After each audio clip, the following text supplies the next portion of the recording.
नमस्कार, news brief देख रहे हैं आप और मैं हूं प्रियंका गुप्ता आपके साथ। तो चलिए शुरुआत करते हैं खबरों की।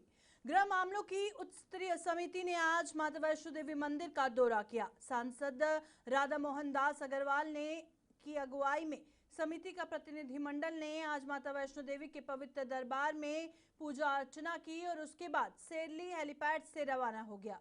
संसदीय समिति के साथ कटरा में भी अधिकारी मौजूद रहे और गृह मामलों की समिति का ये राजनीतिक दौरा बेहद अहम माना जा रहा है।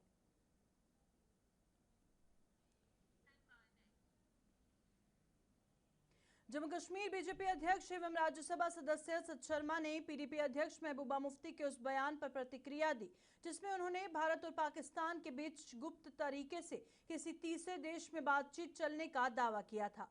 सत शर्मा ने कहा कि ये महबूबा मुफ्ती ही बेहतर बता सकती है कि बातचीत कहां हो रही है, क्योंकि भारत और पाकिस्तान के बीच किसी भी तरह की बातचीत नहीं चल रही। उन्होंने कहा कि महबूबा मुफ्ती का पाकिस्तान के प्रति प्रेम हमेशा दिखाई देता है और उनका ये बयान भी उसी का उदाहरण है।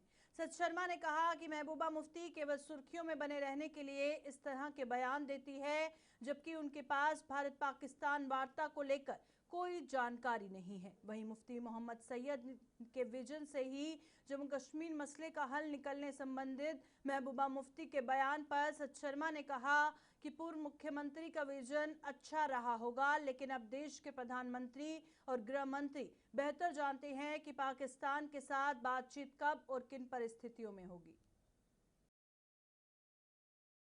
अब मेरे ध्यान में तो नहीं है, लेकिन यहाँ तक प्रश्न भारत और पाकिस्तान के साथ गुप्त बातचीत का है। अब महबूबा जी ही ज़्यादा अच्छा बता सकती हैं, क्योंकि किसी भी संदर्भ में और बात मानकर चलिए कि किस विषयों के ऊपर जो है वो बातचीत हो रही है। अब मुझे ध्यान में नहीं है कि महबूबा जी का जो एक पाकिस्तान को लेकर रवैया रहता है, एक प्यार रहता है, वही प्यार जो है वो सामने उभर कर आ रहा है। किसी भी समय में पाकिस्तान को उनके माध्यम से लाइमलाइट में रखना, ये उनकी प्राथमिकताओं में से एक है। कभी भी कोई बातचीत होती है तो वो पाकिस्तान को लेकर अपनी बातचीत रखती हैं। यहाँ तक प्रश्न दो देशों के बीच में बातचीत का है, मेरे ध्यान में भी नहीं है। और क्यों महबूबा जी ने ये ऐसा बयान दिया है, ये तो मेरा मानना है कि ये प्रश्न उन्हीं से जो है वो पूछा जाना चाहिए। कौन सा विजन कब था, कैसा था, अच्छा ही रहा होगा। कोई भी मुख्यमंत्री था उन्होंने डेफिनेटली जम्मू कश्मीर के हित के लिए ही हमेशा काम किया है। मैं इसमें कोई किसी के ऊपर आरोप जो है वो नहीं लगाना चाहता, लेकिन प्रश्न मैंने पहले भी कहा उत्तर देते हुए कि पाकिस्तान के प्रति उनका एक प्यार है। आज देश के प्रधानमंत्री जी परिपक्व हैं। विश्व की चौथी बड़ी अर्थव्यवस्था हम लोग बन चुके हैं, तीसरी अर्थव्यवस्था बनने की तरफ जो है वो अग्रसर है। प्रधानमंत्री जी, होम मिनिस्टर साहब जानते हैं कि कौन सी परिस्थितियों में कैसे एक्ट करना है, कौन से देश के साथ कैसे बातचीत करनी है और किसी भी देश को कहाँ रखना है। और ऐसे समय में मेरा मानना है ये ठीक है। हो सकता है कि उनके समय में कुछ अगर सजेशंस दी गई होंगी, अच्छी सजेशंस होंगी, तो डेफिनेटली टेररिज्म और ट्रेड एक साथ नहीं चल सकते, खून और पानी एक साथ नहीं बह सकता। अगर वो खून बहाते हैं तो हम लोग उनका पानी बंद करेंगे। अगर वो लोग ट्रेड करना चाहते हैं तो उनको टेररिज्म जो है वो छोड़ना पड़ेगा।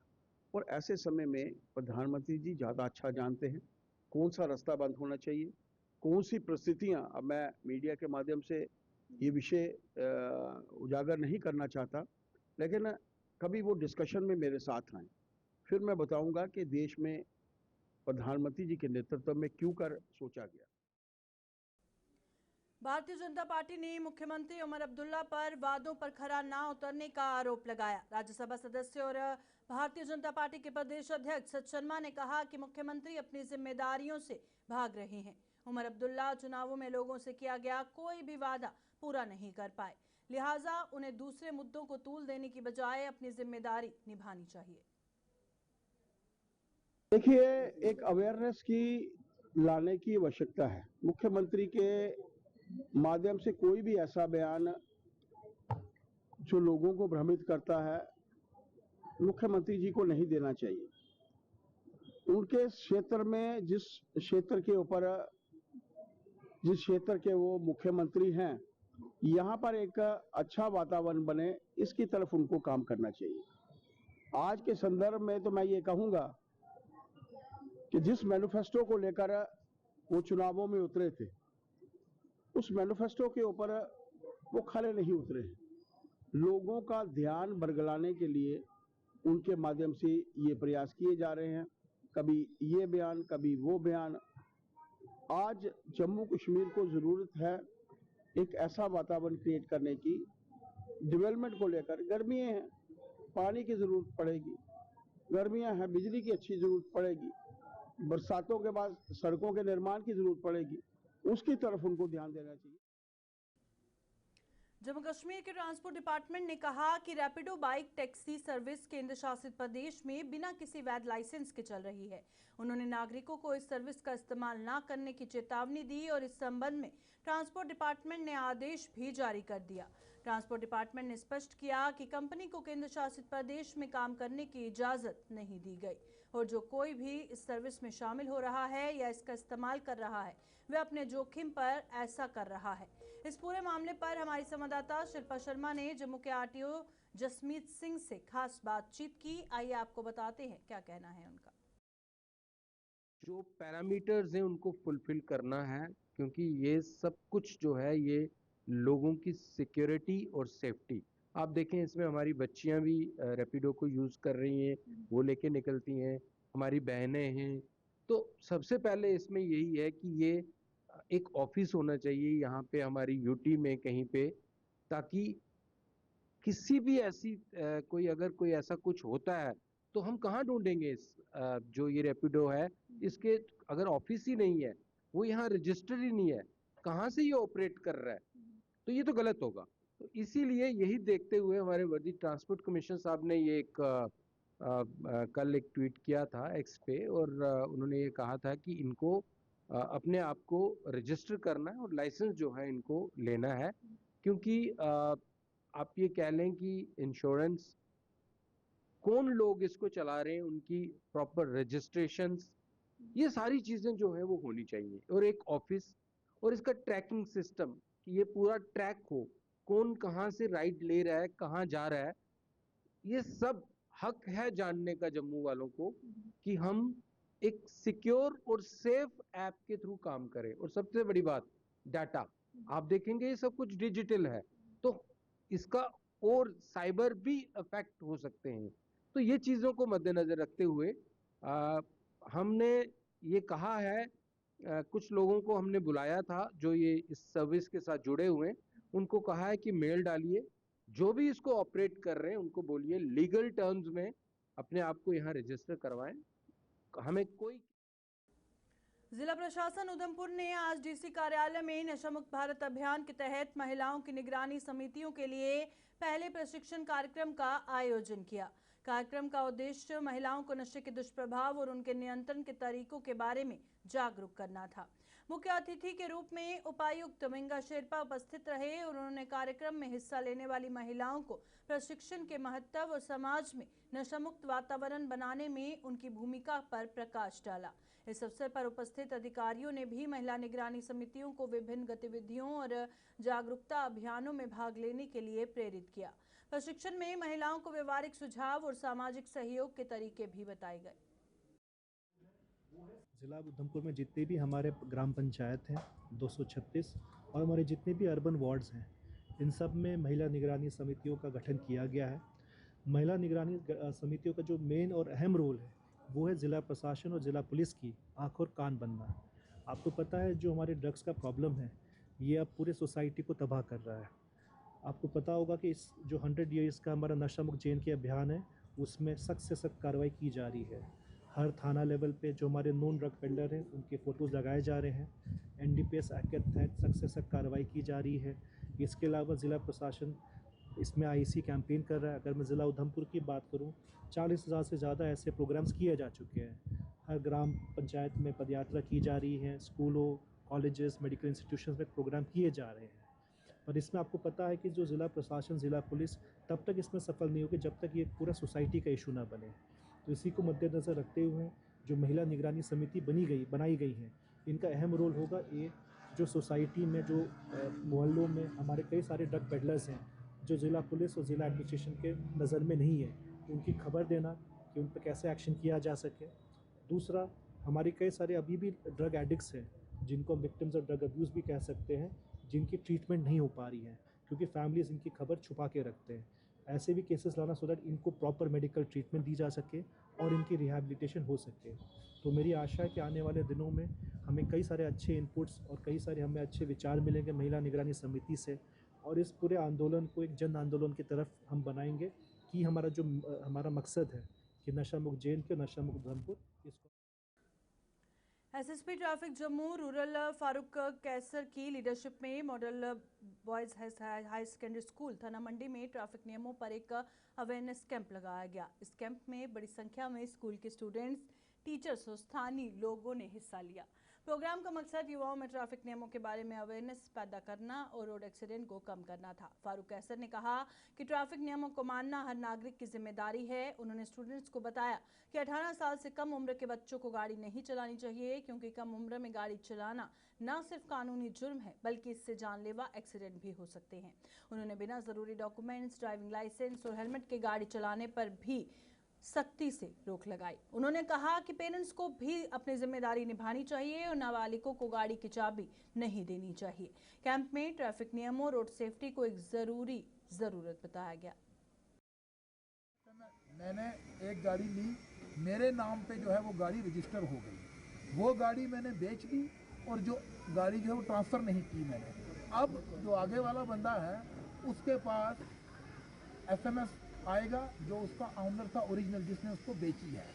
तो ये वाला ही केयरलेस के आता रहे, मुझे क्या, मैंने तो गाड़ी बेच दी, और जो गाड़ी चला रहा है उसके पास जो है वो SMS आ नहीं रहा, तो उसको लगता है चलान हुआ नहीं। अब जब वो गाड़ी बेचने के लिए जाता है तो जब पिछले ड्यूज क्लियर करने हैं तो अचानक पता चलता है कि आपके 15 चलान पेंडिंग हैं, 20 चलान पेंडिंग हैं। तो उसमें हमारी अपनी कहीं ना कहीं कोताही है, सिस्टम की कोई कोताही नहीं है।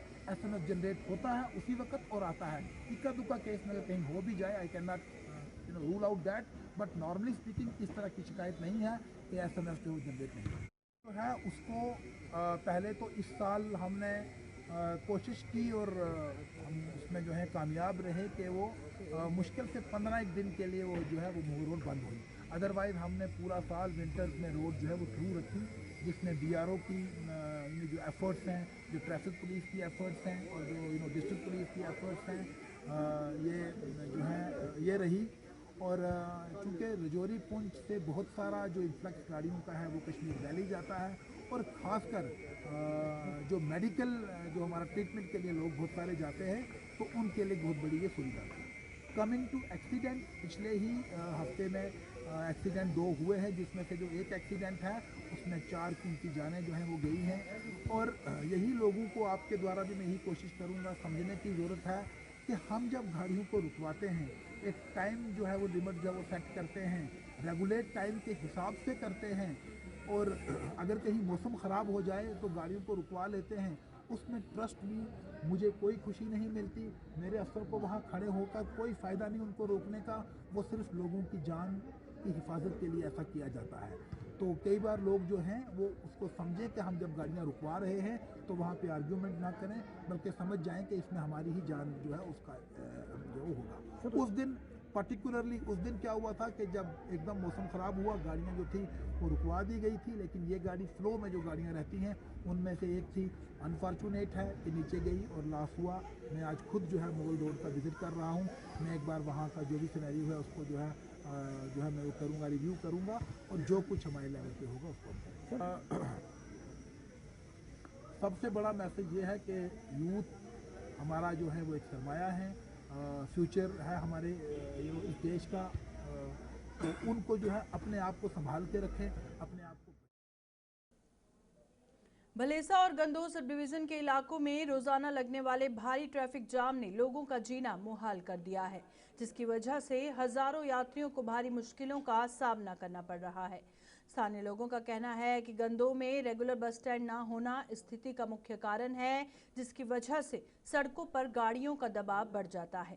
सरकार और प्रशासन से बार बार अपील करने के बाद भी अभी तक बस स्टैंड की मंजूरी नहीं मिली है। उन्होंने कहा कि रोजाना लगने वाले ट्रैफिक जैम से न सिर्फ यात्रियों को बल्कि स्टूडेंट्स को और मरीजों को भी बहुत परेशानी हो रही है। स्थानीय नागरिकों ने प्रशासन और सरकार से तुरंत दखल देने की अपील की है और मांग की है कि गंदोह सब डिवीजन में तुरंत बस स्टैंड की मंजूरी दी जाए।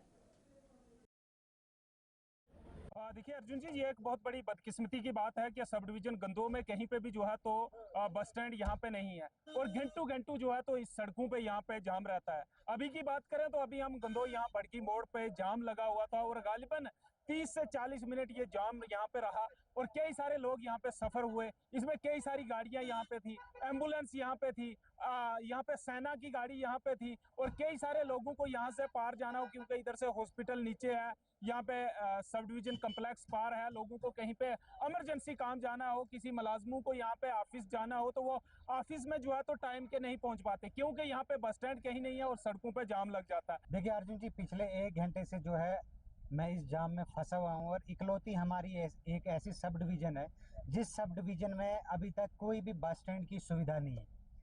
पैसेंजर गाड़ियाँ हैं, उनसे टैक्स लिया जाता है, उनसे पार्किंग टैक्स लिया जाता है, लेकिन उनको कोई भी पार्किंग की सुविधा जो है वो एडमिनिस्ट्रेशन द्वारा नहीं दी गई है। मेरी आपके चैनल के माध्यम से ज़िला इंतज़ामिया, सब डिवीजनल मैजिस्ट्रेट और यहाँ के विधायक जो श्रीमान दलीप सिंह परिहार जी हैं, मैं उनसे भी गुजारिश करूँगा कि यहाँ के लिए बस स्टैंड की कोई ना कोई सुविधा जो है वो दी जाए और लोगों को आने जाने में, आवाजाही में दिक्कत ना हो।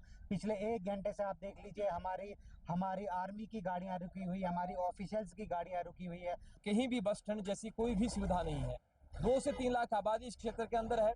चाहे आप ग्वाड़ी मार्केट को ले लें या ये आप बुंदो की मार्केट ले लें, यहाँ पर आपको कहीं भी जो है ऐसी व्यवस्था नहीं मिलेगी जहाँ पर आप गाड़ियों को पार्क कर सकें या जहाँ पर आप गाड़ियों को रख सकें। जितनी भी गाड़ियाँ यहाँ पर आती हैं, थोड़ा सा कैमरामैन में चाहूँगा थोड़ा दिखाएं, जितनी भी गाड़ियाँ यहाँ पर आती हैं सभी यहाँ पर घंटों जो है फंस जाती हैं और इसके लिए कहीं ना कहीं प्रशासन हो या यहाँ के चुने हुए लोग हों, उनको इस पर काम करना चाहिए। और इस इलाके के लोगों की बहुत देरीना मांग जो है वो बस स्टैंड की मांग है और सब डिवीजन गुंदो के अंदर भी जो है आपको सब डिवीजन इस गुंदो के अंदर भी आपको कहीं पर भी जो है आपको ये बस स्टैंड की सुविधा देखने को नहीं मिलेगी और ऐसा ही जाम जो है आपको लगातार जो है दिखाई देगा। पीडीपी यूथ यूनिट ने राजौरी में एंटी ड्रग रैली निकालकर लोगों को ड्रग्स के दुष्प्रभावों के प्रति जागरूक किया और इसके साथ ही पीडीपी द्वारा ब्लड डोनेशन कैंप भी लगाया गया जिसमें पीडीपी यूथ यूनिट के अलावा अन्य लोगों ने रक्तदान कर कई अहम जिंदगियों को बचाने में अपना योगदान दिया। तो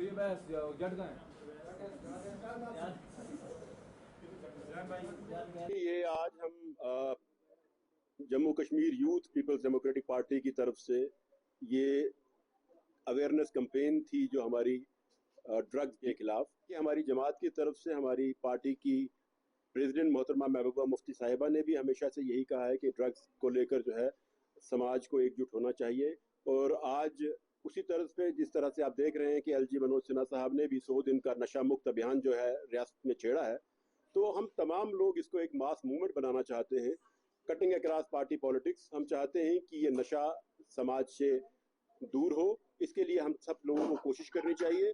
और उसी की तरह में आज हमने सिंबॉलिक यहाँ ब्लड डोनेट भी किया है। हमारे जो कैडर है, हमारे जो नौजवान साथी हैं, इन्होंने ब्लड जो डोनेशन भी किया है। आज बहुत शुक्रगुजार हूँ आपका जो आप यहाँ पे आए हो। ये हमारा पीपल डेमोक्रेटिक पार्टी की तरफ से एक ब्लड डोनेशन का कैंप था जो कि हम यहाँ पे हॉस्पिटल हैं, सारे भाई यूथ के, हम जो भी भाई यहाँ पे इकट्ठे हुए हैं। हमारा एक ही मुद्दा ये कि आज के टाइम में ड्रग्स जो एक ऐसी आग बन चुका है हमारी सोसाइटी में, हमारे घरों में, हमारे मोहल्ले में, हमारे जम्मू कश्मीर में, पूरे भारत में, कि कितने घर उजाड़ दिए इस ड्रग्स ने, कितनी माओं के बेटे उनसे अलग कर दिए, भाइयों के बहनों के भाई उनसे अलग कर दिए। तो मेरे एलजी साहब से एक ये रिक्वेस्ट है कि जैसे उन्होंने ये एक मुहिम शुरू की है 100 दिन में नशा मुफ्त की, जैसे कि मैं आपको बताता चलूं कि सिर्फ पुलिस उनको पकड़ेगी, अंदर डालेगी, वो अंदर जाएंगे, मुफ्त की रोटी तोड़ेंगे, फिर वापस आएंगे, फिर ये काम करेंगे। मेरा एलजी साहब से एक और जम्मू कश्मीर के एडमिनिस्ट्रेशन से एक रिक्वेस्ट है, ये मेरी तरफ से नहीं है, ये हमारी पूरी यूथ की तरफ से है, कि ऐसे ड्रग पैडलर जो कि ये नशा आजाद कर रहे हैं, इनको आप सजा मत दो। ये सजा के मसले में 6 महीने के लिए अंदर जाएंगे, 1 साल के लिए अंदर जाएंगे। मेरा तो ये मानना है कि ऐसे ड्रग पैडलों को सीधा इनकाउंटर कर देना चाहिए।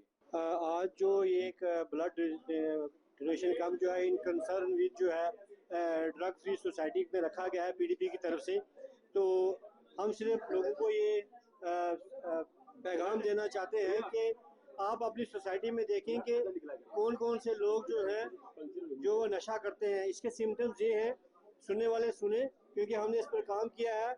वो नौजवान जो ज़्यादा सेवन करते हैं मीठे का, ये नहीं है कि मीठा खाना मना है, लेकिन हमने ये देखा है कि कुछ नौजवान नशा करने के बाद मीठा जो है बहुत खाते हैं। आप उस पर भी नज़र रखें। उसके बाद सिम्टम्स ये है कि वो बिल्कुल उनकी आंखें स्टेट कंसर्न हो जाती हैं, उनको खारिश लगना शुरू।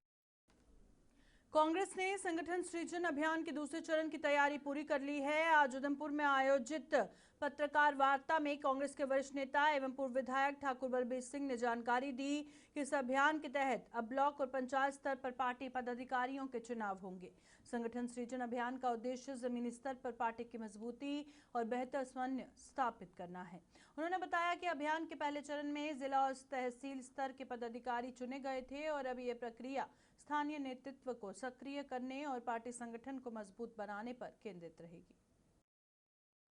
फेज 2 में क्या है, डिस्ट्रिक्ट प्रेसिडेंट तो हमारे हर जगह बन गए, ऑब्जर्वर भी हमारे नियुक्त हो गए, लेकिन डिस्ट्रिक्ट कमेटियां नहीं अभी तक बनी थी, ब्लॉक कमेटियां नहीं आगे बनी हैं। तो हमारा प्रोग्राम जो है पहले डिस्ट्रिक्ट कमेटी को बनाना है, उसके बाद हर ब्लॉक में जाके उनकी राय लेके वहाँ नियुक्ति नए सिरे से। हमारा ये अभियान जो है ये नए सिरे से ब्लॉक कमेटियाँ अपनी जो मतलब जितने भी ब्लॉक्स हैं यहाँ के डिस्ट्रिक्ट उधमपुर के नहीं पूरे तमाम स्टेट के जितने भी ब्लॉक्स हैं हर जगह यही तैयारी हो रही है, हर जगह यही प्रोग्राम चल रहा है।